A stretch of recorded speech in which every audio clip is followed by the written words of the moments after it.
There are characters who fight to survive, and there are those who exist beyond survival, beings who shape the universe simply by enduring it.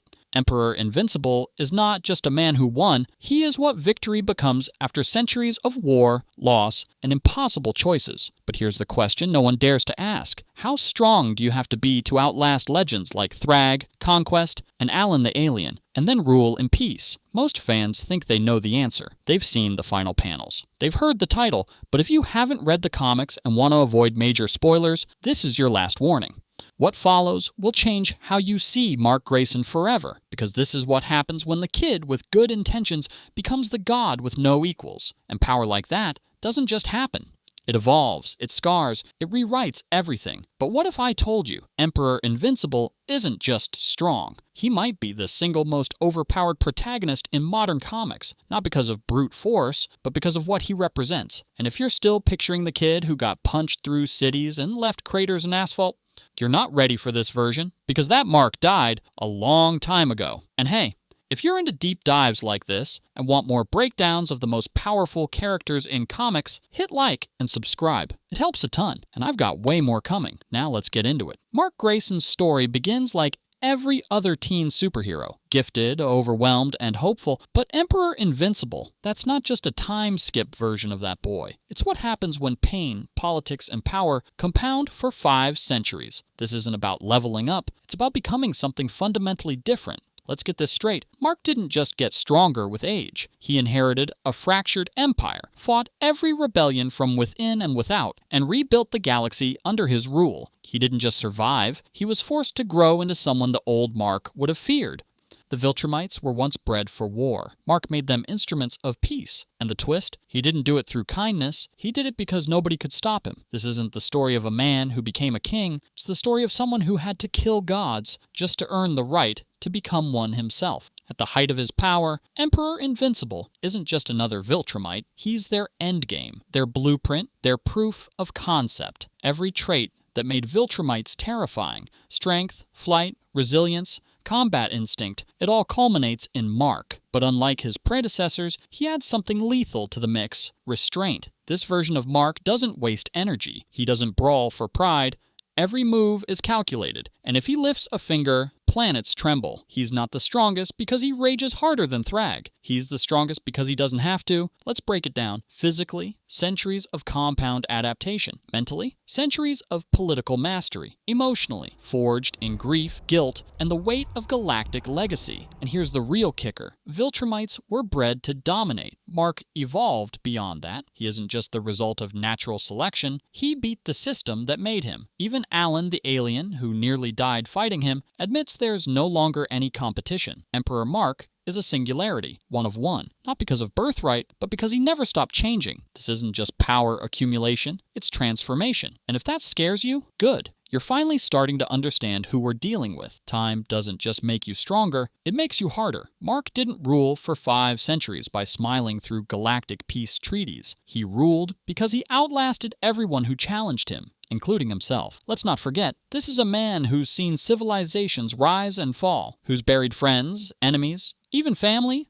over and over. And yet, he keeps showing up, keeps fighting, keeps choosing the burden. There's a line in the comic that hits differently when you followed Mark this far. He never wanted to rule, he just never found anyone better suited to do it. That's not arrogance, that's a curse. And it's not like he's emotionally numb, far from it. You'd think after Thrag, after Conquest, after everything, Mark's throne would be unshakable. But then came the Robot War, and it didn't test his strength. It tested his resolve. Robot, or Rex, didn't come with brute force. He came with strategy, tech, and an army of Viltrumite-level drones, with the galaxy as the board. And for once, Mark wasn't 10 steps ahead. What makes this war so critical in Emperor Mark's arc is that it's not about fists, it's about legacy. Robot represented a version of peace without empathy. And Mark had to ask himself, is the world he built any different? There's a moment, quiet, blink and you'll miss it, where Mark hesitates before destroying Robot's true body, not out of mercy, but out of fear. Fear that maybe Robot was right, that maybe the galaxy needs cold precision more than bleeding compassion. He kills him anyway, but it leaves a crack, because if Mark loses what made him human, what separates him from the monsters he buried, that's the real war. Not against Robot, but against who he might become. Emperor Mark isn't just powerful, he's eternal, and that changes everything. By the time we see him in the final pages, Mark is over 500 years old, but Viltrumites don't age like us. For them, age amplifies. He's stronger, faster, more indestructible than ever, but also distant, detached, like a god that remembers what it felt like to be human, but can't quite feel it anymore. He's watched everyone he loved wither or fade. Debbie, Cecil, William, gone. Even Eve, reborn through her powers, eventually leaves him behind in memory before returning. And while she can reset flesh, she can't undo the loneliness that accumulates across centuries. Fans love to argue about feats. Could he beat Goku? Superman? Saitama? But the real power flex? Staying sane when time turns every victory into a tombstone. Holding onto your ideals when history rewrites your name in myth, because Emperor Mark didn't just become the strongest, he became a monument.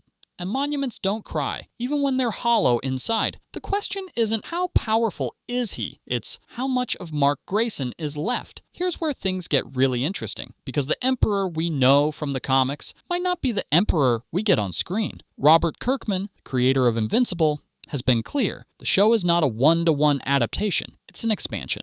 A remix, a chance to do everything he couldn't in the comics, fill in the gaps, rewrite rushed endings, explore new arcs, flesh out side characters, raise the stakes, and nowhere is that more exciting or more terrifying than with Emperor Mark. In the comics, his transformation is powerful, but quick. A few panels, a speech, a flash forward.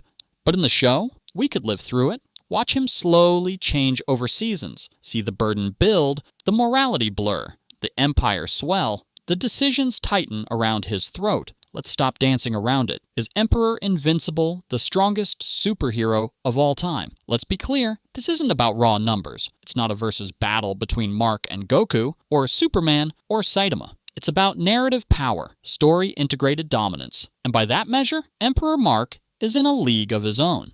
This is a character who starts out as a teenager getting ragdolled by Nolan and ends up taking on gods, tyrants, and galaxies. He doesn't just survive, he outlasts, evolves, learns, and wins. Because in the end, the strongest character isn't the one who hits the hardest, it's the one whose strength means something. And by that logic, Emperor Mark Grayson might just be the final boss of superhero fiction. So what's next? With the Invincible show filling in gaps, teasing alternate timelines, and deepening the mythology, Emperor Mark is just getting started. Fans want answers. They want more of Terra, of Eve, of the Viltrumite Empire. They want to see how a hero handles peace, not just war. And if the show delivers, we're not just witnessing the rise of the most powerful version of Mark Grayson. We might be watching the blueprint for how superhero stories evolve, because he's not just strong, he's not just Emperor, he's invincible. And now, so is his legacy. If you made it this far, thanks for watching. Like and subscribe.